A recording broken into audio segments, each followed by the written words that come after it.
Hello बच्चों, कैसे हैं आप लोग? ठीक हैं?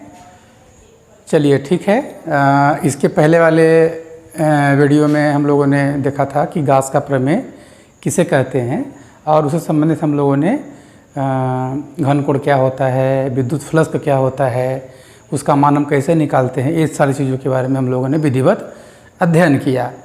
अब आगे जो टॉपिक है ये है गास के प्रमेय के अनुप्रयोग।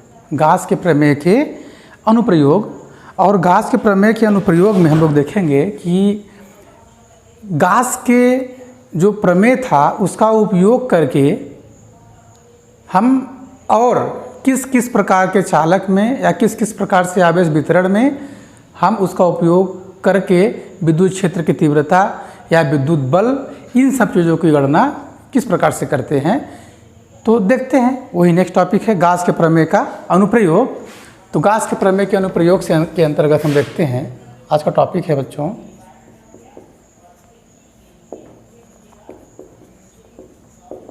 गास के प्रमेय का अनुप्रयोग, जो कि बहुत ही इम्पोर्टेंट टॉपिक है। यहाँ पे ये इसके अंतर्गत सबसे पहला आता है कि गास के प्रमेय की सहायता से कूलाम के व्युत्क्रम वर्ग नियम की सत्यापन करना। ठीक है, देखिए इसको, गास के प्रमेय की सहायता से क्या करना है, कूलाम के व्युत्क्रम वर्ग नियम का सत्यापन या प्रूफ करना, ये करना है हमको गास के प्रमेय की सहायता से। गास का प्रमेय के अनुप्रयोग को पढ़ने से पहले एक चीज़ आपको उसमें और समझनी पड़ेगी कि हम गास का प्रमेय केवल वही लागू कर सकते हैं जहाँ पे कोई पृष्ठ हो, जहाँ पे कोई पृष्ठ हो।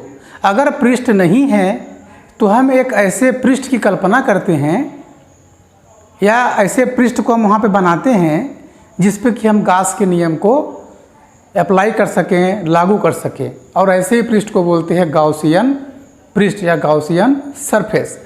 तो आप समझ में आ गया क्या, कौन सा पृष्ठ?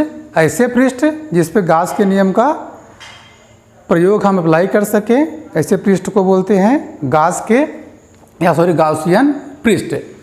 देखिए यहाँ पे हम देखते हैं इसको किस प्रकार से लगाते हैं, और इसी प्रकार से और किसी में हम परिवर्तन करेंगे। देखिए किस प्रकार से लगाते हैं इसको।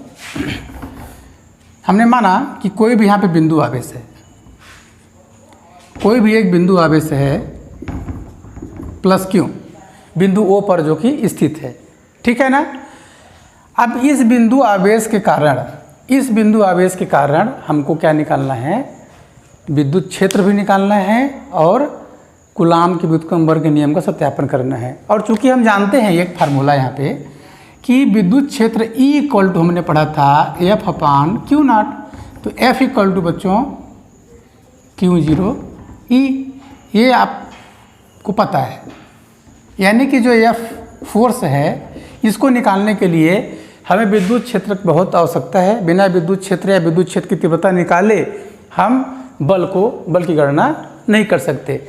और विद्युत क्षेत्र कहाँ से क्रिएट होता है, किसी न किसी आवेश से। तो इसलिए हमने यहाँ पे आवेश कंसीडर किया, इसलिए हमने यहाँ पे आवेश चुना। एक आवेश को हमने यहाँ पे लिया और माना कि इससे r दूरी पे, एक दूरी r हमने लिया, r दूरी पे एक बिंदु हमने P लिया और OP को त्रिज्या माना और एक सरफेस का निर्माण किया। इसी सरफेस को हम लोग बोलते हैं गाउसियन सरफेस। यहाँ पे हम लोग गास के प्रमेय का उपयोग कर सकते हैं। और गाउसियन सरफेस ऐसा सरफेस होना चाहिए जिसमें सममिति हो। सममिति मतलब कि प्रत्येक पृष्ठ पर विद्युत क्षेत्र का मान बराबर होना चाहिए, कम ज़्यादा नहीं होना चाहिए। यानी कि या तो बेलनाकार हो जाए या तो गोलाकार हो जाए या तो समतल हो जाए। समझ में आ रहा है? तो वहाँ पे इस प्रकार से इसको हम लोग लेते हैं। जैसे मान लो एक पृष्ठ हम ऐसे ले लें ऐसा, और यहाँ पे कोई बिंदु P है, तो यहाँ से इसकी दूरी अलग होगी, इसकी दूरी इस बिंदु की अलग होगी, तो यहाँ पे R1 दूरी, यहाँ पे R2 दूरी। तो चूँकि हम जानते हैं कि यहाँ पे विद्युत क्षेत्र अलग हो जाएगा, यहाँ पे विद्युत क्षेत्र अलग हो जाएगा, मतलब कि हर एक बिंदु पे, इस सतह के हर एक बिंदु पे विद्युत क्षेत्र का मान अलग अलग होगा। तो ऐसे सरफेस को हम गॉसियन सरफेस नहीं कहेंगे, हम ऐसे सरफेस को गॉसियन सरफेस कहेंगे, ऐसे सरफेस को या ऐसे पृष्ठ को हम गॉसियन पृष्ठ कहेंगे जिस पे विद्युत क्षेत्र का मान बराबर हो, सममिति हो। यहाँ पे देखिए हर जगह R का मान बराबर है, यहाँ भी R का मान बराबर है, यहाँ भी R का मान बराबर है, तो किसी त्रिज्या है तो हर जगह विद्युत क्षेत्र का मान बराबर ही होगा। फिलहाल हम इसको मिटा रहे हैं। हाँ, हमने क्या किया, मान लेते हैं पृष्ठ का पूरा पृष्ठ कितना है, यस है, और हमने क्या किया, OP बराबर R त्रिज्या लेकर एक गोले की रचना की। चूँकि बिंदु एक गोलाकार का होता है, ऐसे आप समझ सकते हैं उसको, तो बिंदु से क्या बनेगा, कौन सा पृष्ठ, गोलीय पृष्ठ बनेगा। तो हमने एक गोले का निर्माण किया, और ये गोला, इस जो गोली सरफेस है, यही क्या कहलाएगा, गॉसियन पृष्ठ। ठीक है, अब इसके लिए क्या करते थे हम लोग, एक बंद पृष्ठ हमको मिल गया, आवेश भी मिल गया, तो हम क्या करेंगे, इस पृष्ठ पर फ्लक्स निकाल लें। क्या निकाल लें, इस पृष्ठ पर फ्लक्स निकाल लें, और फ्लक्स निकालने के बाद हम गाउस का नियम को लागू कर दें। क्योंकि गाउस के नियम की सहायता से भी तो हमने फ्लक्स निकाला था, तो पहले हम इस पृष्ठ पर गणितीय विधि से फ्लक्स निकालेंगे। ठीक है, और जैसे ही फ्लक्स निकल जाएगा हम उसको गाउस का प्रमेय अप्लाई कर देंगे, तो वो आपका निकल जाएगा क्या चीज़, इसकी जो फार्मूला निकालना होगा वो विद्युत क्षेत्र भी निकल जाएगा और बल भी निकल जाएगा। तो चलिए देखते हैं। सबसे पहले हम लोग क्या करते हैं कि यहाँ पे इस पृष्ठ पे, इस सरफेस पे पूरे एक छोटा सरफेस हमने लिया क्या, DS, और चूंकि ये प्लस आवेश है, ये कितना है, DS, इस पृष्ठ को हमने क्या नाम दे दिया, DS। अब बिंदु O पर प्लस क्यों आवेश स्थित है, इसलिए बिंदु पर विद्युत क्षेत्र की दिशा किधर होगी, इस प्रकार से बाहर की ओर होगी, और सदिश क्षेत्र का मान लेते, सदिश क्षेत्र भी इस पृष्ठ के लंबवत बाहर की ओर होता है, तो सदिश क्षेत्र की दिशा भी इधर हो जाएगी, ये DS, ये है E, और हम देख रहे हैं कि ये और DS के बीच का थीटा कितना है, 0 है। तो फ्लक्स आप यहाँ से आराम से निकाल सकते हैं कि DS क्षेत्र से गुजरने वाला फ्लक्स कितना हो जाएगा, ये DS cos थीटा। ठीक है, अब इसको आप लोग लिखना चाहें तो लिख सकते हैं। देखिए मैं जो बोल रहा हूँ आप उसको लिख लीजिए, मैं उसको बोल रहा हूँ सुस्पष्ट शब्दों में आप लिख सकते हैं। ठीक है ना, क्या लिखेंगे, माना कि बिंदु O पर एक आवेश Q स्थित है,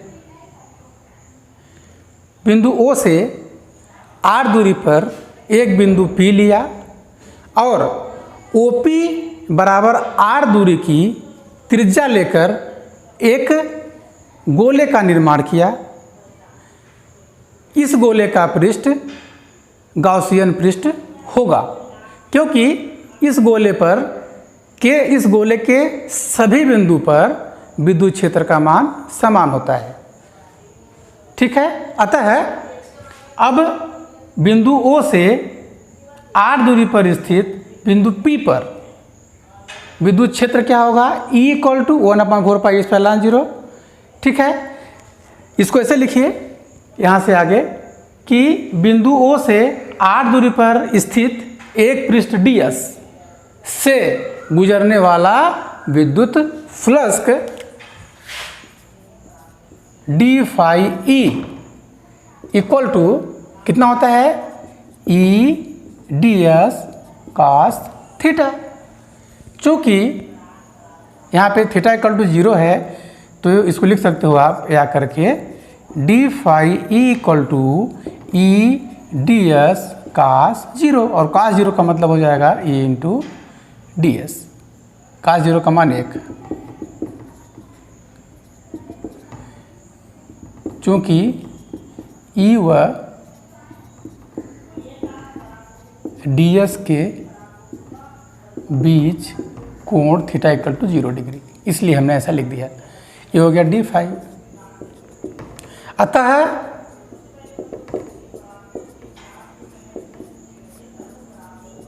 संपूर्ण पृष्ठ S से गुजरने वाला विद्युत फ्लक्स क्या हो जाएगा, फाई, और फाई = क्या हो जाएगा बच्चों, ये DS क्या किस में बदल जाएगा, पूरे पृष्ठ यस में, तो हम लिख सकते हैं E into S, E into S लिख सकते हैं इतना आराम से। ठीक है, अब हम जानते हैं एस क्या है, ये गोला है और गोले का जो पृष्ठ है बाहर का संपूर्ण पृष्ठ वो होता है क्या, एस। तो एस बराबर क्या लिख सकते हैं हम लोग यहाँ पे 4 पाई आर स्क्वायर, आप लोग जानते होंगे। तो यहाँ पे लिख सकते हैं हम लोग phi E equal to E into 4 pi R square, E into 4 pi R square. ठीक है, इसको मान लिया हमने समीकरण 1। देखिए यहाँ पे समझने वाली बात यही है कि हमने यहाँ पे हमने फाई निकाल लिया। कैसे निकाला फाई, हमने इस सरफेस के आधार पे कितना फ्लक्स होता है उसको हमने गणितीय विधि से निकाल लिया। अब जैसे ही हम फ्लक्स निकाल लेंगे वैसे ही तुरंत हम गाउस का प्रमेय अप्लाई करेंगे। क्यों, क्योंकि उसमें भी फ्लक्स आता है। तो यहाँ पे लिखेंगे परंतु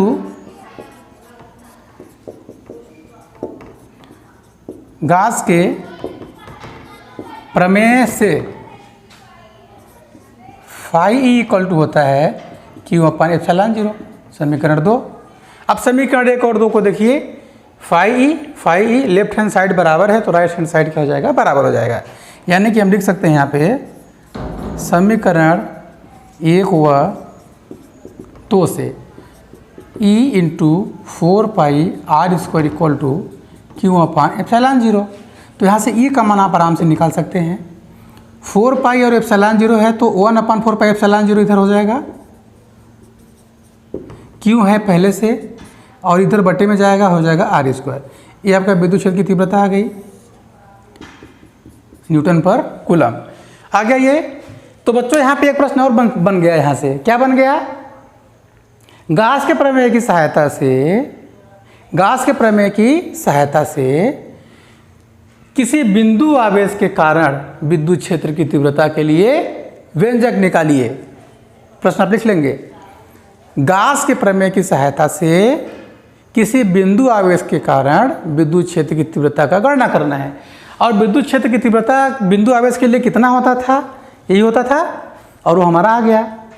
अब चूंकि हमको निकालना क्या है, गाउस के प्रमेय की सहायता से कूलाम के व्युत्क्रमवर्ग नियम का सत्यापन करना है। तो यहाँ पे हम लिख सकते हैं परंतु हम जानते हैं कि क्या जानते हैं यहाँ पे F इक्वल टू Q0E, इसको मान लीजिए समीकरण 3 और इसको मान लीजिए समीकरण 4। इतना समझ में आ गया। तो मैं यहाँ पे लगा दे रहा हूँ आगे समीकरण 3 और 4 देखिए। समीकरण 3 व 4 से F इक्वल टू Q0 पहले से है और E का मान यहाँ से इसमें रख देंगे हम लोग, तो हो जाएगा कितना, Q0 into 1/4 pi epsilon 0 Q upon R square.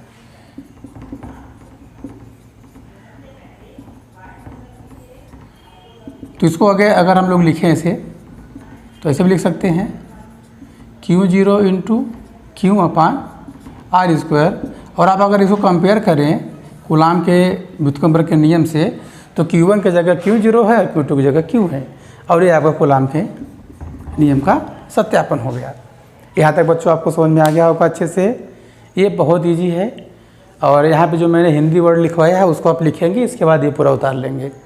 ठीक है, ये आपका हो गया किसकी सहायता से, गाउस के प्रमेय की सहायता से कूलाम के व्युत्क्रमवर्ग नियम का सत्यापन करना। बच्चों एक प्रश्न यहाँ पे और बनेगा, यहाँ तक उसको लगाएंगे। क्या लिखेंगे, गाउस के प्रमेय की सहायता से किसी बिंदु आवेश के कारण विद्युत क्षेत्र ज्ञात करना। वो उसके लिए हम लोग यहाँ तक हल करेंगे, और ये वाला आएगा तो इसको पूरा हल करके यहाँ तक हल करेंगे। ठीक है, तो यहाँ पे 2 प्रश्न बन गए आपके लिए। ठीक है, नेक्स्ट जो है बच्चों गाउस के प्रमेय का अनुप्रयोग, वो क्या है, गाउस के प्रमेय के अनुप्रयोग में ही आएगा आगे, अनंत लंबाई के सीधे आवेशित तार के कारण विद्युत क्षेत्र की तीव्रता।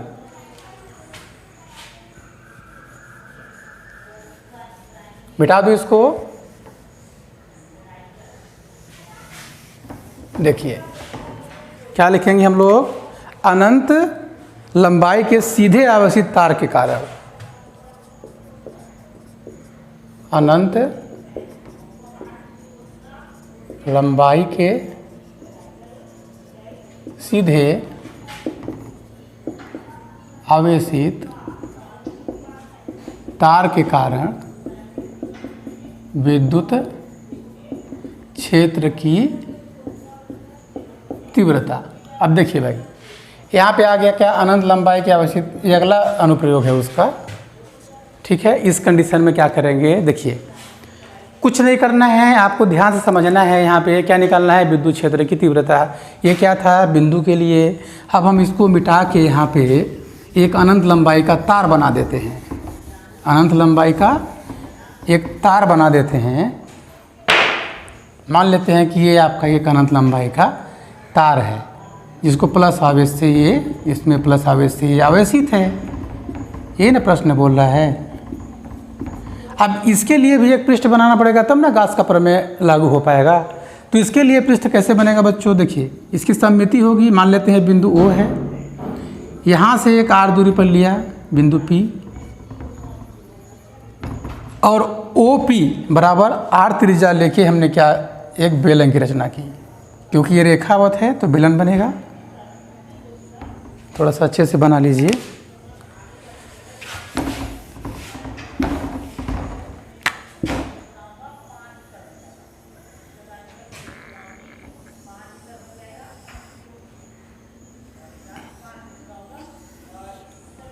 ये एक बेलन बन जाएगा, क्योंकि r त्रिज्या का यहाँ पे P बिंदु है, ये भी तो R है तो ये भी R ही होगा, सब तो R ही होगा।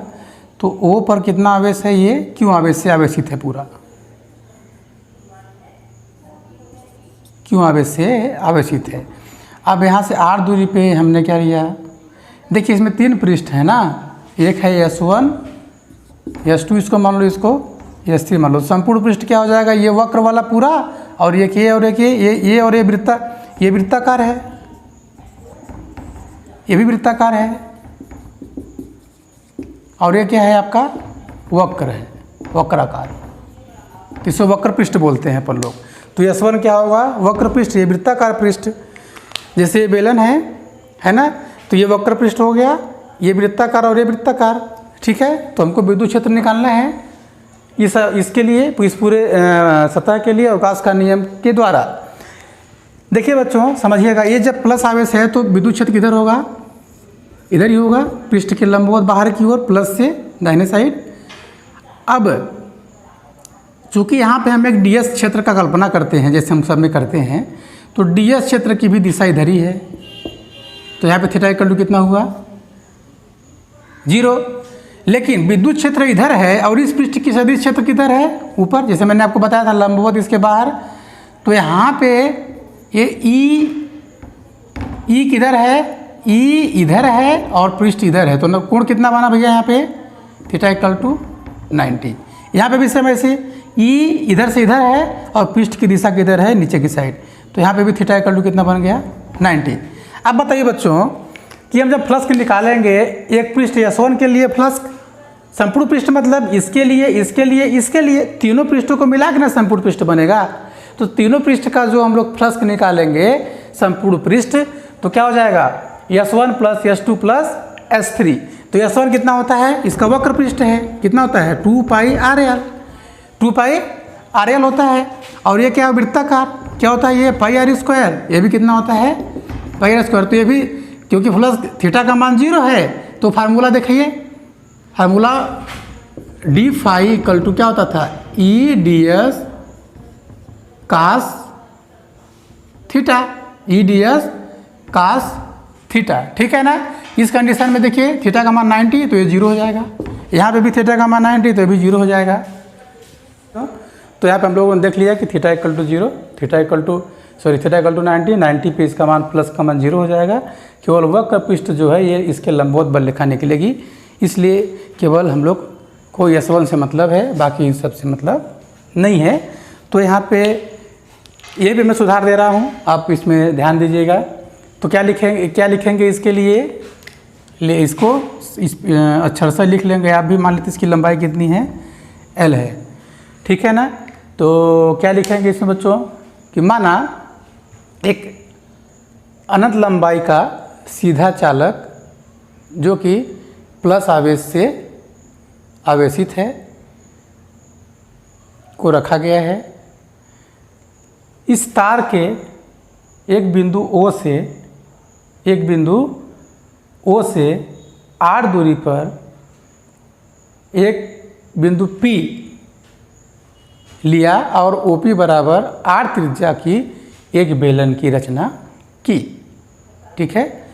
बिंदु O पर स्थित प्लस Q आवेश के कारण इस पूरे लंबाई में प्लस Q आवेश वितरित हो जाता है तथा प्रति एकांक लंबाई में आवेश लैम्डा इक्वल टू Q/L, प्रति एकांक लंबाई आवेश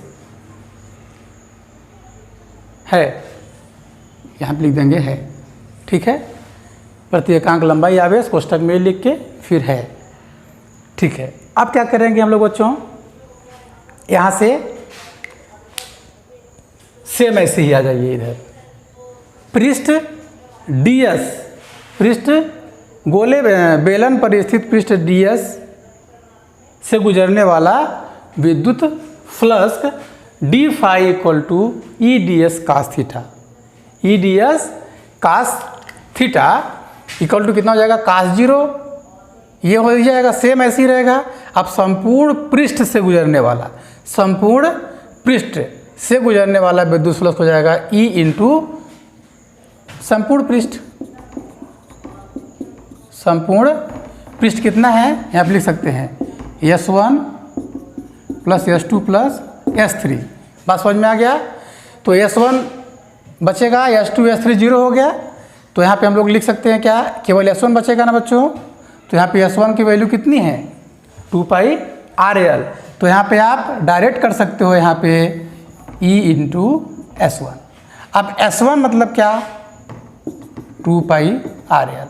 बाकी लिखने की जरूरत नहीं है, कोई दिक्कत नहीं है, समझ लिया आप लोग।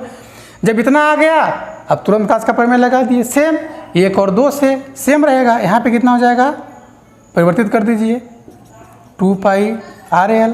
बात समझ में आ रहा है। अब देखिए यहाँ पे क्या परिवर्तन हो जाएगा, 4 की जगह पे 2π और एप्सिलॉन 0 है ही, Q बटे यहाँ पे क्या बचा RL। तो यहाँ पे हो जाएगा क्या RL। इतना समझ में आ गया। अभी और आगे जाएगा थोड़ा सा, इसको हम मिटा दे रहे हैं, इसको हम यहाँ तक मिटा देंगे। अब आगे देखिए, चूँकि लैम्डा इक्वल टू क्या है, Q/L, इसलिए Q equal to lambda L होगा कि नहीं होगा। यहाँ से देखिए, वो देखिए लैम्डा इक्वल टू Q/L होता है। इसको क्या बोलते हैं, प्रति एकांक लंबाई में आवेश की मात्रा। इसी को बोलते हैं क्या, रैखिक आवेश घनत्व। क्या बोलते हैं इसको, रैखिक आवेश घनत्व। तो यहाँ पे कितना हो जाएगा, इसलिए E इक्वल टू 1/2πε0 Q का मान रख दीजिए, कितना है लैम्डा इंटू L/RL। तो L से L कैंसिल हो जाएगा, तो बचेगा कितना, E इक्वल टू 1/2πε0 और λ/R हो जाएगा आपका अनंत लंबाई के लिए। और यही प्रश्न आपके एग्जाम में इस साल आया था, 2020 में 5 नंबर में प्रश्न आया था। और इसमें यह भी किया था कि सिद्ध कीजिए कि जो विद्युत अनंत लंबाई के तार में जो विद्युत क्षेत्र उत्पन्न होता है वो दूरी के व्युत्क्रमानुपाती होता है। तो देखिए ये सारे वैल्यू नियतांक हैं, तो हम ऐसा लिख सकते हैं इसको, E समानुपाती 1/R, यानी कि अनंत लंबाई के सीधे तावेशिक तार के कारण जो विद्युत क्षेत्र होता है वो दूरी के व्युत्क्रमानुपाती होता है। ठीक है ना। तो इस प्रकार से अगर आप ग्राफ बनाना चाहें तो ऐसे आए, इधर ले लीजिए R, इधर ले लीजिए E, तो इस प्रकार से ग्राफ आ जाएगा। इसको आप आसानी से देख सकते हैं। ये गास के अनुप्रयोग बहुत महत्वपूर्ण अनुप्रयोग है। 2 अनुप्रयोग हो गए है ना। एक बिंदु आवेश के लिए था और गास के प्रमेय की सहायता से कूलाम के नियम को सत्यापन करना, और ये हो गया आपका अनंत लंबाई के लिए। ठीक है। तो इतना आपको समझ में आ गया होगा अच्छे से। ठीक है ना। उम्मीद करता हूँ कि आपको समझ में आया होगा। ठीक है, तो अब नेक्स्ट जो है बच्चों घास के अनुप्रयोग के लिए, समतल चादर के लिए, गोली कवच के लिए, उसको हम लोग नेक्स्ट क्लास में देखेंगे। ठीक है, इसके बाद ये चैप्टर आपका कंप्लीट हो जाएगा। ठीक है, फिर हम लोग आगे बढ़ेंगे चैप्टर 2 में। ठीक है बच्चों, ओके, धन्यवाद।